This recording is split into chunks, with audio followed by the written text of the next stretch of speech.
So yesterday, Riverside had a pretty big moment. Yeah, we announced that we added podcast hosting to our lineup. So now you can record, edit, and host and publish your podcast all in one place, which is huge. I think we're the first platform to be able to have all of that.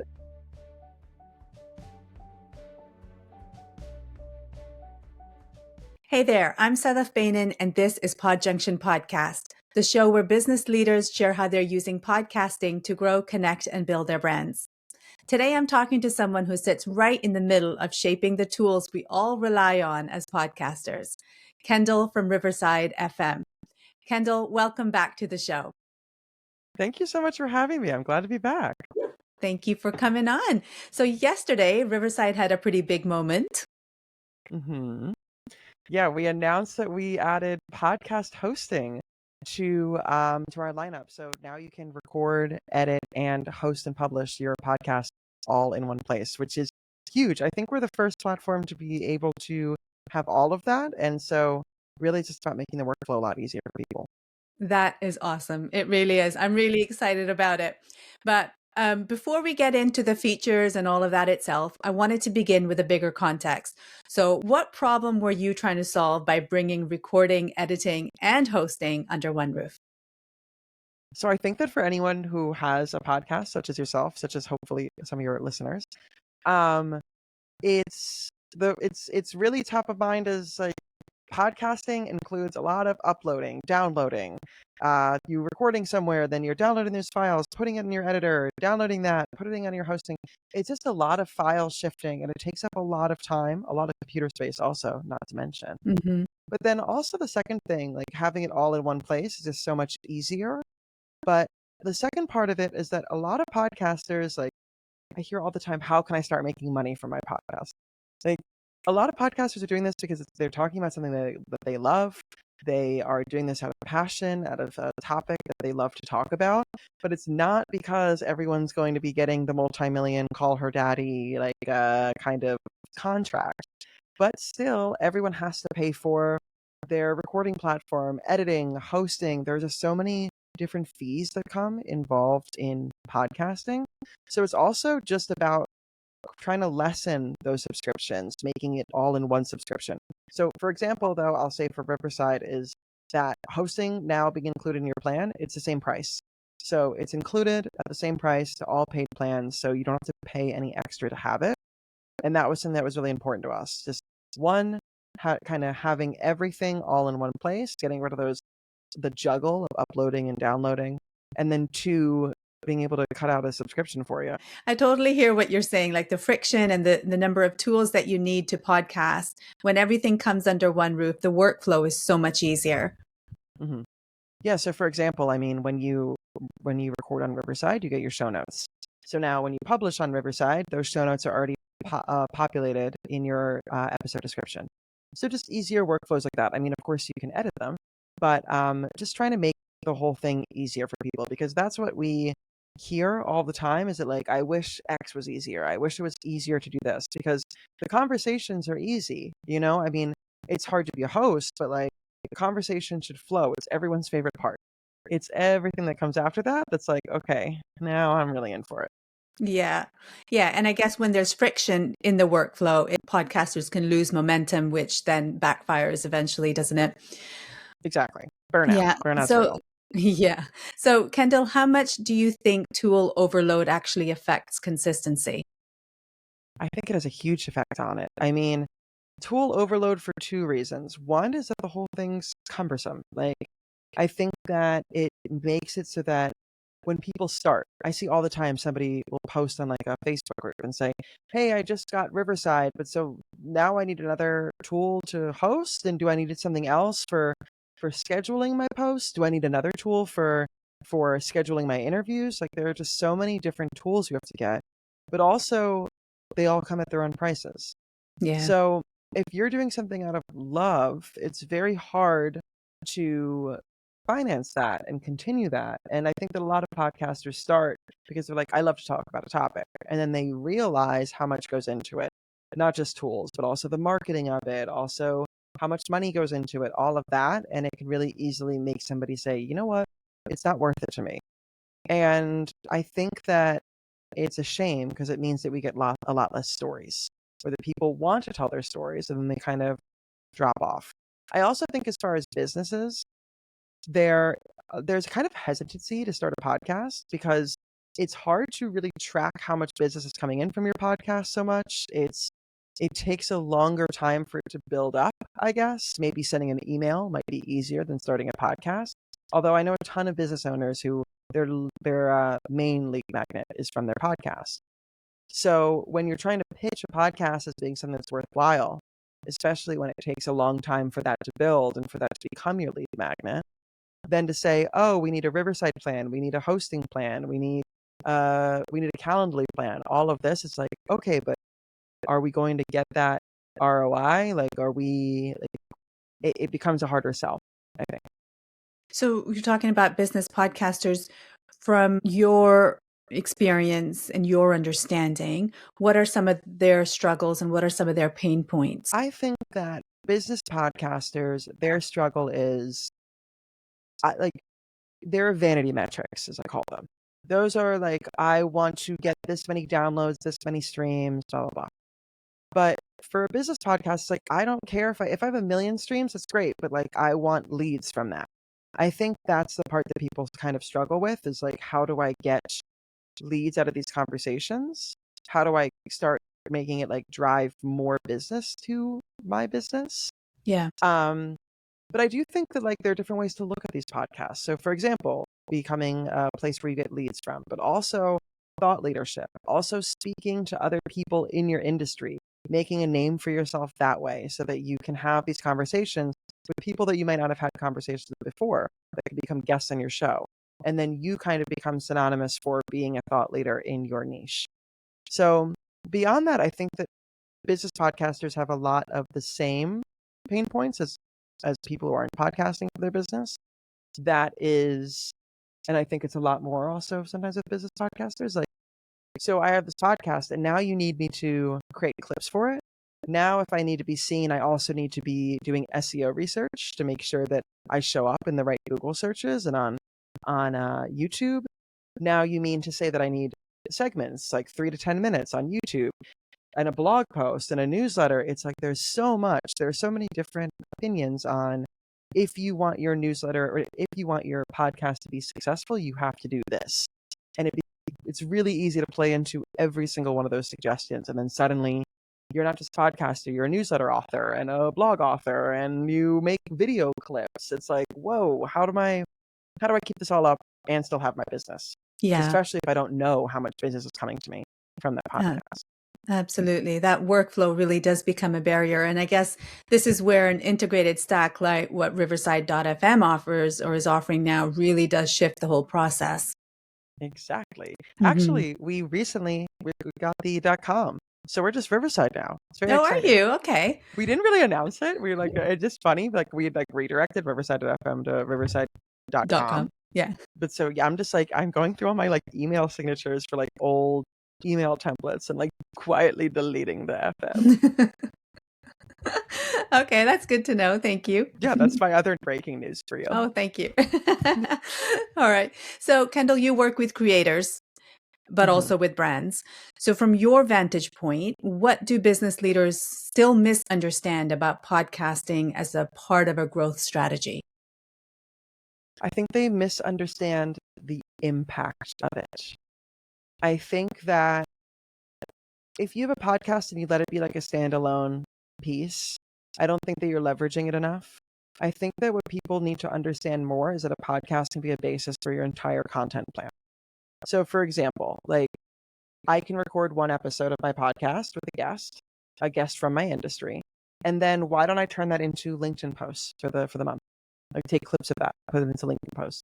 Why don't I take the 5 tips that they shared and turn that into a carousel for Instagram? Why don't I have that blog? I know I just talked about how there's so much to be doing and that can be overwhelming, but if you really want to lean into it, like you can make podcasting not just the podcast, but like the basis for your overall content strategy. I also think that you can turn it into a way to talk to you. Like your podcast, I think a big misconception is that it always needs to be about like your CEO talking about your product. Mm-hmm. I think there are different cool, interesting ways that people can use podcasting. So, for example, talking to some of your old clients, and it almost becomes a testimonial machine for you. Being able to get people that you've had use your services and talk about that transformation. There's also, I mean, I love to use this example. What is the name of the brand that like you have in a car, and if there's like something wrong that happens, you can press like a button in the car. Anyone who's listening might be yelling it into the abyss right now. Star or something. Like when you're in a car accident, you can press this button that's like in a lot of cars, and then it'll call emergency services. So they put out a podcast that was horror stories that happened or in and around cars. So like it had something to do with their business, but it's actually like a really interesting, fun true crime podcast. Fun true crime doesn't sound right to say, but you know. But I hear you.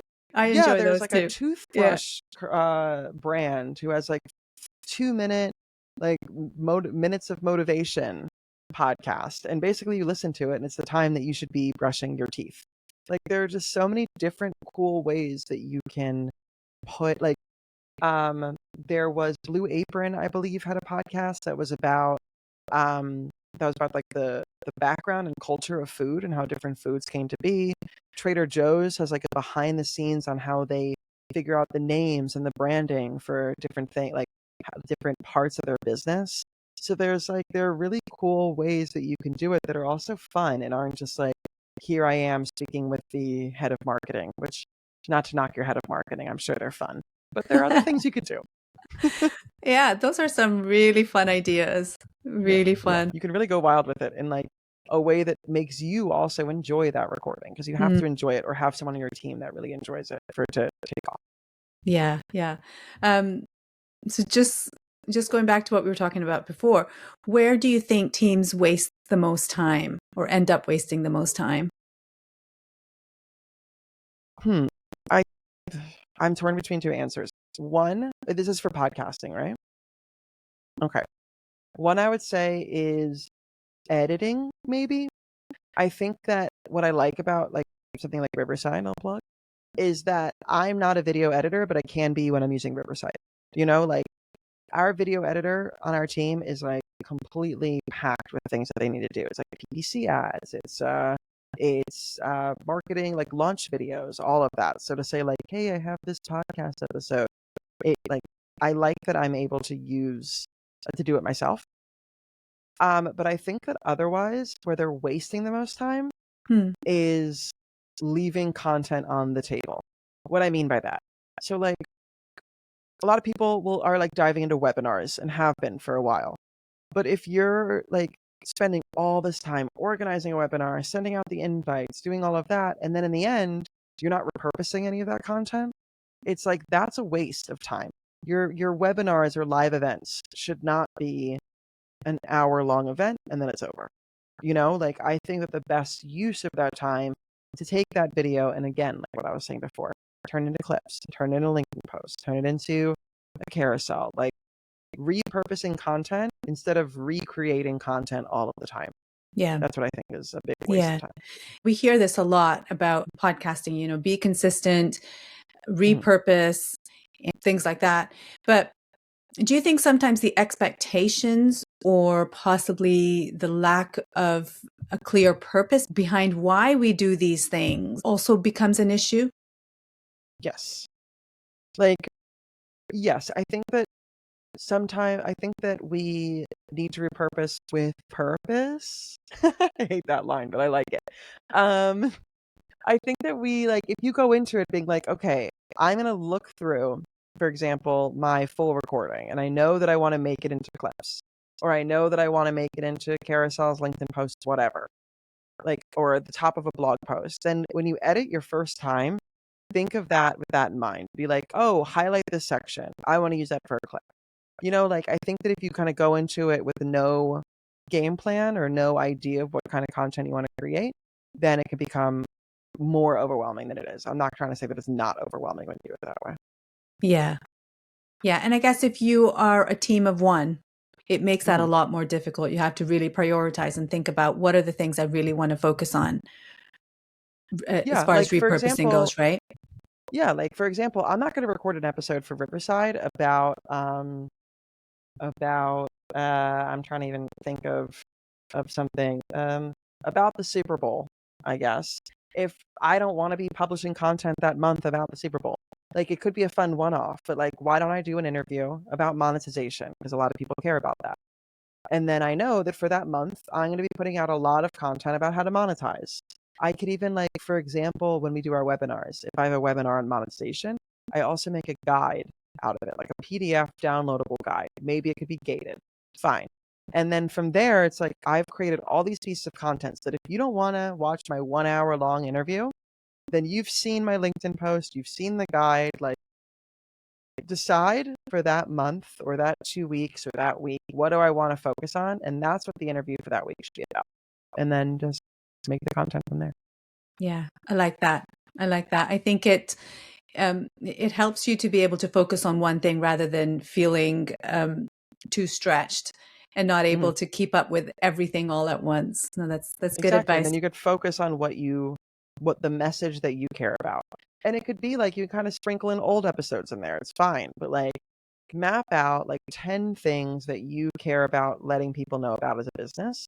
And then do an episode here, an episode that like I think consistency is important if you want to grow your show, but it's Yeah. also about consistency of your brand and making sure that like whatever you're putting out isn't just because you have to get something out that week. Like make it thoughtful, make it matter for your content. That's right. That's right. Kendall, you're building features months before the rest of us even know they're coming. When you look ahead, where do you think podcasting platforms and the wider creator ecosystem are heading over the next year or so? I think personally that people are trying to consolidate the workflow. So, for example, I went to the podcast show in London and I was walking around and there were so many booths that were like doing like platforms for video clipping, platforms for recording.